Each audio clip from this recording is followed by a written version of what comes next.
Eu esmaguei o telefone dela debaixo do meu salto, ouvindo o estalo do vidro como se fosse o osso da sua dignidade a partir-se finalmente. Ajuda! Agora pedes ajuda a mim, a quem chamaste aberração e monstro perante toda a família, rosnei, enquanto as lágrimas dela se misturavam com o sangue do corte no queixo, onde eu a havia empurrado contra a mesa de jantar da nossa infância. E nesse momento, com o cheiro de vinho do Porto derramado no ar e o eco das risadas antigas da mãe a zumbir nos meus ouvidos, eu soube que o perdão era uma mentira que só os fracos contam a si mesmos. O sol de Lisboa entrava pelas janelas entreabertas da cozinha, pintando listras douradas no chão de azulejos que a avó havia posto com as próprias mãos, há décadas, quando o mundo ainda parecia um lugar onde as irmãs se protegiam mutuamente. Eu estava ali, de pé, com o coração a martelar como um tambor de fado num beco escuro do Alfama, mas o quarto estava silencioso, exceto pelo gotejar da torneira que ninguém consertava há meses. Era o dia em que tudo começou a desabar para mim, ou talvez o dia em que eu parei de fingir que aguentava mais um segundo daquela farsa familiar. Meu nome é Ana, e eu tenho 32 anos, mas naquele instante, sentia-me como uma miúda de 16 que viajava de Sintra para a capital nos fins de semana, sonhando com uma vida que não fosse sufocada pelo peso das expectativas dos outros. A minha irmã, Isabel, era 5 anos mais velha, sempre a estrela da família, a que estudava Direito na Universidade de Coimbra, a que casava com o homem apropriado aos 25, a que organizava os jantares de Natal com a precisão de um cirurgião. Eu era a sombra, a que desenhava nos cadernos escondidos e que, aos 28, ousara confessar à família que amava uma mulher. Não qualquer mulher, Mariana, uma artista de rua com tatuagens que contavam histórias de viagens pela Europa e um riso que ecoava como o mar de Cascais nas noites de verão. A confissão saíra numa tarde de outono, no jardim da casa dos pais em Oeiras, com o cheiro de eucaliptos a encher o ar e o som distante do comboio a passar pela linha férrea. Eu tremia, mas disse com a voz firme que ensaiara no espelho do quarto alugado em Lisboa: eu amo-a, e ela ama-me. É real, é meu. O pai baixara a cabeça, murmurando algo sobre decepções, e, o que os vizinhos dirão, mas foi Isabel quem explodiu. Os seus olhos, aqueles olhos castanhos que herdáramos da mãe, flamejaram com um ódio que eu nunca imaginara possível numa irmã. Estás a destruir-nos, Ana. Isso não é amor, é uma doença, uma vergonha que vais carregar para sempre. Como ousas trazer isso para esta casa? As palavras dela cortaram mais fundo que qualquer faca, e quando como os gritos dos vendedores no mercado da Ribeira enquanto ela gesticulava, a cara vermelha, convidando os tios e primos a sentirem em silêncio cúmplice. Naquele dia, a família rachou como um azulejo antigo sob o peso de um passo em falso. Mariana e eu mudámos-nos para um apartamento minúsculo no bairro Alto, onde as noites eram preenchidas pelo som de guitarras de fado e o tilintar de copos nos bares, mas o vazio dentro de mim crescia. Isabel não parou aí, espalhou o veneno como quem semeia ervas daninhas num jardim bem cuidado. Chamadas anónimas para a minha patroa na galeria de arte onde eu trabalhava como curadora assistente, sussurrando sobre instabilidades emocionais, postagens nas redes sociais veladas, com fotos de casamentos tradicionais e legendas sobre famílias verdadeiras, e pior, visitas surpresa à casa dos pais, onde chorava sobre como a minha escolha a estava a matar por dentro, transformando-me na vilã da narrativa familiar. Eu via as mensagens dela no grupo de WhatsApp da família: Ana precisa de ajuda profissional, não de encorajamento para o erro. E eu, que sempre a idolatrara na infância, compartilhando segredos sob as cobertas como a lanterna, sentia o ódio ferver devagar, como o arroz num caldeirão de bacalhau à brás. Meses viraram anos. Mariana e eu construímos uma vida, exposições que vendiam quadros dela nas galerias do Chiado, viagens de comboio para o Porto nos fins de semana, onde passeávamos pelo Douro de mãos dadas, ignorando os olhares. Mas o fantasma de Isabel pairava. Ela casara com o advogado certinho, tivera um filho, e agora era a rainha incontestada das reuniões familiares, sempre com um sorriso político que escondia o veneno. Eu ia a essas reuniões por obrigação, sentando-me no canto da sala com um copo de vinho tinto na mão, ouvindo as histórias dela sobre a vida perfeita, enquanto os meus desenhos, os que capturavam a dor crua das mulheres portuguesas, inspirados em Amália Rodrigues, ficavam esquecidos na pasta. Uma vez, depois de um Natal particularmente sufocante, onde ela me sussurrara: ainda dás esperança à família, eu saí para a varanda e fumei um cigarro, olhando para as luzes de Lisboa piscarem como estrelas falsas. Foi ali que a semente da vingança brotou, não um plano elaborado, mas um sussurro interno: ela que sinta o que eu senti. Que o mundo a veja como eu fui vista. Não foi imediato. A vida em Portugal tem esse ritmo lento, como o fado que se arrasta nas noites de inverno, onde as emoções se acumulam em camadas grossas antes de rebentarem. Trabalhei mais, subi na galeria, até me tornar curadora principal, lidando com artistas internacionais que vinham para a Bienal de Arte de Lisboa. Mariana e eu adotámos um cão, um rafeiro magro que encontramos nas ruas de Belém, e chamámo-o Frei, em homenagem ao espírito livre dos frades que outrora vagueavam estas terras. Mas à noite, quando o sono fugia, eu revivia as palavras dela, sentindo o peito apertar como se estivesse debaixo d'água no Tejo. Vingança não é para mim, dizia a Mariana, mas ela via nos meus olhos a mentira. É para nós, amor. Para que possamos respirar sem esse peso. Então, veio o gatilho. Uma carta, selada com o brasão familiar que o pai insistia em usar nas ocasiões formais, chegou ao meu apartamento numa manhã de primavera, com o aroma de pastéis de nata a flutuar da padaria lá embaixo. Isabel pedia perdão, não por mim, mas por si mesma. Estou grávida outra vez, mas o João. Ele está a mudar. Bebe mais, grita, e eu sinto-me presa. Li aquelas linhas com um sorriso frio se formando nos lábios. Presa.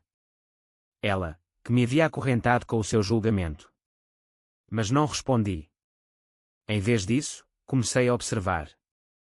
Visitas casuais à casa dos pais, onde ouvia os sussurros sobre as brigas do casal dela, o marido, o perfeito João, que agora passava noites em casinos de Lisboa, deixando-a sozinha com o filho pequeno. Isabel, sempre tão composta, agora com olheiras que a maquilhagem não escondia, confidenciava à mãe sobre dúvidas. E num jantar de Páscoa, ela deixou escapar, num copo de vinho a mais, às vezes, pergunto-me se escolhi certo. Foi o suficiente. A vingança não seria um golpe rápido, como num filme americano, seria lenta, como o vinho a envelhecer nas caves do Douro, infiltrando-se nas fissuras até tudo ruir.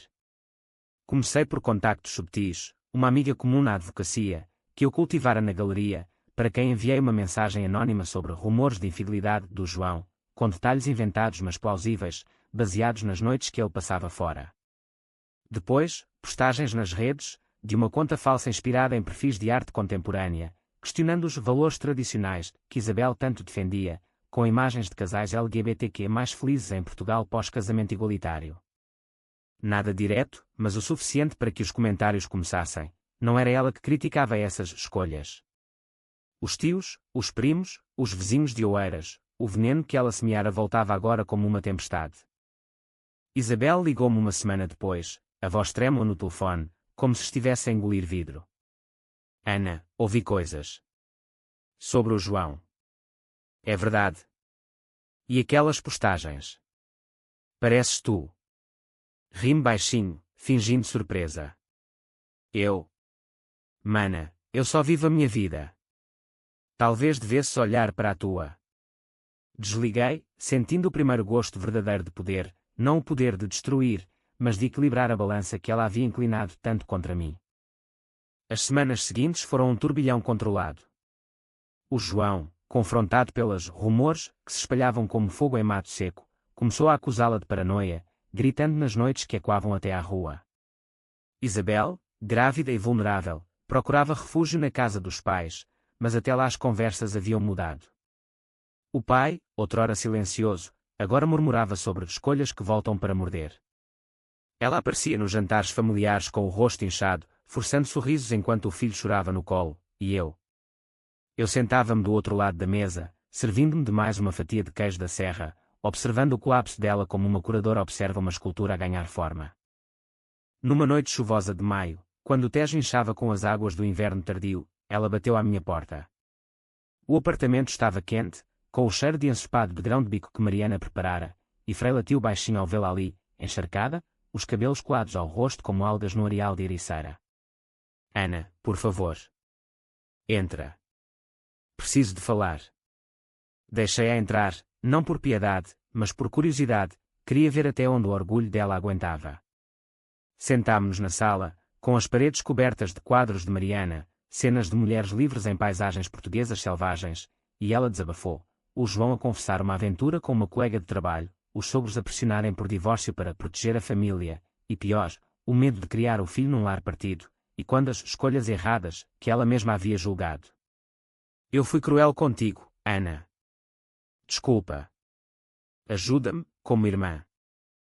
As palavras dela pairavam no ar, pesadas como o fumo de um cigarro apagado, e eu senti o ódio antigo misturar-se com algo novo, não com paixão, mas uma satisfação amarga, como o final de um fado onde a dor se transforma em catarse. Cruel? Tu destruíste-me, Isabel. Chamaste-me aberração, isolaste-me da família, sabotaste o meu trabalho. E agora, quando o teu mundo perfeito racha, vens implorar. Ela chorou então, as mãos na barriga arredondada, suplicando por um advogado que eu conhecia, por um lugar para ficar, por qualquer coisa que a tirasse do abismo que ela mesma havia escavado para mim. Mariana observava da cozinha, os olhos calmos, e Frei deitou a cabeça no meu colo, como se soubesse que o momento era meu. Eu podia ter dito sim. Podia ter estendido a mão, como as irmãs nos contos antigos de Gil Vicente, onde o sangue não é mais que divide. Mas o gosto da vingança era demasiado vívido, demasiado necessário. Sai daqui, Isabel. Vive o que eu vivi. Talvez aí aprendas o que é uma escolha verdadeira. Fechei a porta atrás dela, ouvindo os soluços ecoarem no corredor estreito do prédio, e voltei para dentro, onde Mariana me abraçou, sussurrando, acabou. Não, pensei. Acabara de começar. Os dias seguintes trouxeram o caos para ela como uma maré alta em Nazaré. O divórcio foi rápido e sujo. O João, com os seus advogados afiados, alegou incompatibilidades irreparáveis, citando as postagens anónimas que eu plantara como prova de instabilidade emocional. A família, outrora o seu escudo, agora cochichava, vês. As escolhas voltam. Ela mudara-se para um apartamento pequeno em Alvalade, trabalhando como consultora freelance, mal conseguindo pagar a renda com o filho a choramingar por um pai ausente e a gravidez a pesar como uma âncora. Ligava-me todas as noites, mensagens desesperadas. Ana, por favor, o bebê nasce em breve e eu não tenho ninguém. Eu lia-as no telemóvel, deitada ao lado de Mariana, o quarto iluminado pela luz suave de uma lâmpada de papel, e respondia com silêncios que doíam mais que palavras. Mas o abismo chama o abismo, como dizem os poetas portugueses. Uma noite, após um concerto de fado no Senhor Vinho, onde as vozes roucas cantavam de amores perdidos, recebi uma chamada da mãe. Isabel estava no hospital, complicações na gravidez, o stress a cobrar o preço. Vai lá, Ana. Ela precisa da família. Fui, não por ela, mas por mim, para ver o fundo do poço que eu havia ajudado a cavar. O hospital de Santa Maria cheirava a desinfetante e ansiedade, com as luzes fluorescentes a zumbir como abelhas enfurecidas. Isabel jazia na cama, pálida como o mármore de um túmulo em Belém, o monitor a bipar ritmadamente ao lado. Ao ver-me, os olhos dela encheram-se de alívio misturado com medo. Obrigada por vires. Eu errei tanto. Sentei-me na cadeira de plástico, cruzando as pernas, sentindo o peso das palavras não ditas como chumbo nos bolsos. Contei-lhe tudo então, as sementes que plantara, os contactos que movera, o prazer silencioso de ver o império dela ruir. Não foi por ódio cego, Isabel. Foi por justiça. Tu me fizeste escolher entre o amor e a família, agora, escolhe tu. Ela soluçou, a mão estendida para mim, mas eu recuei, sentindo o coração endurecido como o pão alentejano seco. A mãe entrou nesse momento, os olhos vermelhos, implorando unidade, mas eu levantei-me, beijando a testa dela num gesto mecânico. Cuida dela, mãe. Eu cuidei de mim. Saí para a noite lisboeta, a chuva fina a lavar as ruas, e pela primeira vez em anos, respirei fundo, sentindo o ar salgado do Tejo encher os pulmões. A gravidez terminou em parto prematuro, uma menina pequena que Isabel batizou de Sofia, e quando o nome da avó que nos unira na infância. Eu enviei flores, rosas vermelhas, símbolo de paixão e dor, mas não visitas. A vida dela estabilizou num equilíbrio precário, custódia partilhada com o ex, um emprego remoto que mal pagava as fraldas, e uma terapia que a mãe insistia ser essencial para curar as feridas familiares. Mensagens dela chegavam esporádicas, sinto falta da nossa infância. Perdoa-me. Eu respondia com fotos da minha vida, Mariana e eu no Festival de Sintra, rindo sob as árvores centenárias, exposições na Lisboa Factory, onde os meus projetos sobre identidade que enchiam as salas, Frei a correr na praia da Caparica ao pôr do sol. Vive, Isabel. Como eu vivi. Anos se passaram como as estações em Portugal, verões quentes de praias lotadas em Cascais, invernos chuvosos onde o fado soa mais alto. Isabel reconstruiu, casando-se de novo com um professor calmo de história, tendo mais um filho, mas o brilho nos olhos dela nunca voltou ao de antes. Encontrámo-nos num casamento de primos em Évora, sob as arcadas do templo romano, onde o vinho alentejano fluía como memórias. Ela aproximou-se, um copo na mão, e disse: Eu entendo agora, Ana. A tua escolha foi corajosa. Desculpa por não ter visto. Abracei-a então, breve como um sopro de vento do Atlântico, sentindo o perdão não como fraqueza, mas como o último ato da vingança, libertar-nos a ambas das correntes que o ódio forjara. E assim, na quietude das noites lisboetas, com o som distante dos elétricos a ranger nas colinas, eu sei que a verdadeira resposta não foi o silêncio ou a dor que causei, mas a vida que escolhi viver apesar de tudo. Porque no fim, mana, a melhor vingança é ser feliz, e eu sou, profundamente, irrevogavelmente,